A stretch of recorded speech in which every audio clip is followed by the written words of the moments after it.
రాష్ట్ర విన్యాసాల సందర్భంగా ఏర్పాటైన సమావేశానికి అధ్యక్షత వహించిన రాష్ట్ర ప్రధాన కార్యదర్శి చావా రవి గారు, దీనికి ముఖ్య అతిథిగా చేసిన రాష్ట్ర మంత్రివర్యులు గణసరి అనసూయ సీతక్క గారు, మరియు వేదిక మీద ఆసీనులైన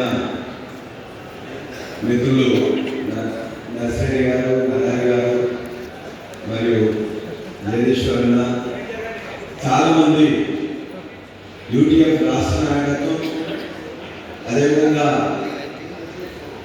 ఎన్జిఓస్ యొక్క రాష్ట్ర నాయకత్వం, వేదిక ముందు ఆసీనులైన ఉపాధ్యాయులందరూ కూడా ముందే నమస్కారం తెలియజేస్తాం.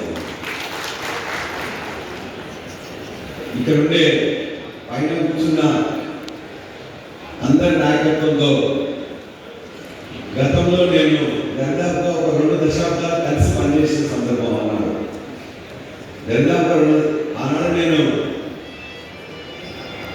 ఎస్ఎఫ్ఐలో 2 దశాబ్దాలు యాక్టివ్గా ఉన్నప్పుడు ఖమ్మంలో నా ప్రయాణం స్టార్ట్ అయితే, ఆ తర్వాత ఉస్మానియా యూనివర్సిటీలో సెక్రటరీగా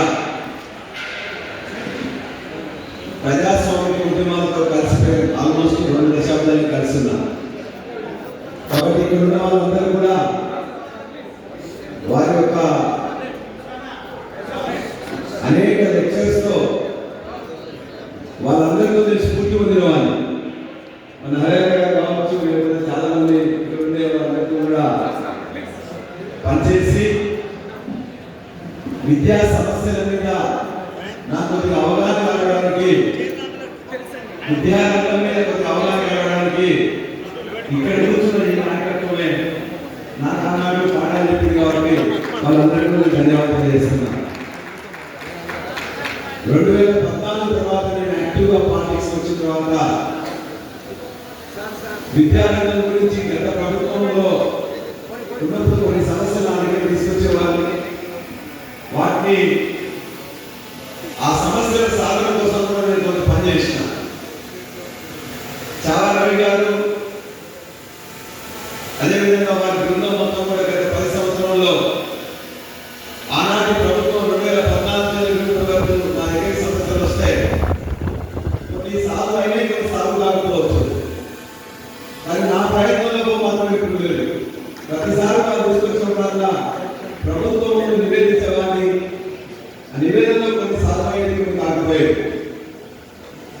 ఈరోజు సమస్యలు చెప్పుకోవడానికి ప్రభుత్వంలో నేను లేదు. ప్రభుత్వంలో ఉన్న మా చిన్నకి వచ్చింది కాబట్టి సమస్యలను ప్రమాణంగా చెప్పగలిగే శక్తి యూటీఎఫ్ ఉన్నది, శక్తి సీతకు ఉన్నది. కాబట్టి సమస్యల గురించి మాట్లాడాల్సిన అవసరం లేదు. ఈ సమస్యల గురించి ఎప్పుడన్నా అవసరమైతే అసెంబ్లీలో కానీ మిగతా వేదికల్లో మాట్లాడడానికి ఈ పాత కామ్రేడ్ ఉన్నది మాత్రం గుర్తుపెట్టుకోండి. రెండో అంశం, గత 3-4 సంవత్సరంలో ప్రభుత్వ విద్యా సంస్థల్లో, ముఖ్యంగా స్కూల్స్ లో విద్యార్థులను తగ్గిపోతున్నారు. ఇది ఆందోళనకర అంశం. ఇవాళ యూటీఎఫ్ లో కానీ మరొక సంఘంలో కానీ పనిచేసే ఒక ప్రజాస్వామిక పాలన ఉండాలని, లేదా ప్రజాస్వామిక పద్ధతుల్లో ఈ గవర్నమెంట్ స్కూల్స్ అన్ని కూడా బ్రహ్మాండంగా నడవాలని కోరుకునే మీ అందరూ కూడా నిజంగా ఇంతకుముందు ఏ విధంగానైతే ఈ యొక్క గవర్నమెంట్ పాఠశాలలో ఒత్తిడిలో ఆ ఒత్తిడిలాగంటే అదంతా మాత్రం మీ చేతిలో మాత్రమే ఉందని చెప్పి మాత్రం చెప్పడం తప్పదు. ఒక ప్రైవేట్ స్కూల్లో, నేను ప్రైవేట్ విద్యారంగంలో స్కూల్స్ లో ప్రైవేట్ విద్యారంగంలో ఉన్నవాడిని. ప్రభుత్వ విద్యారంగంలో మీలాగా ఉద్యోగం రాక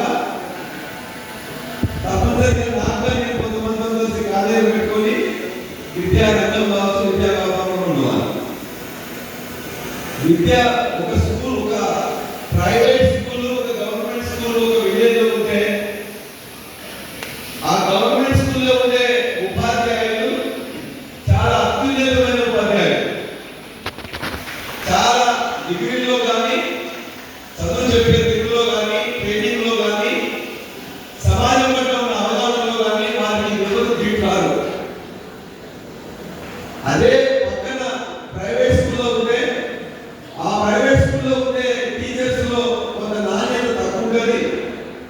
డిగ్రీలు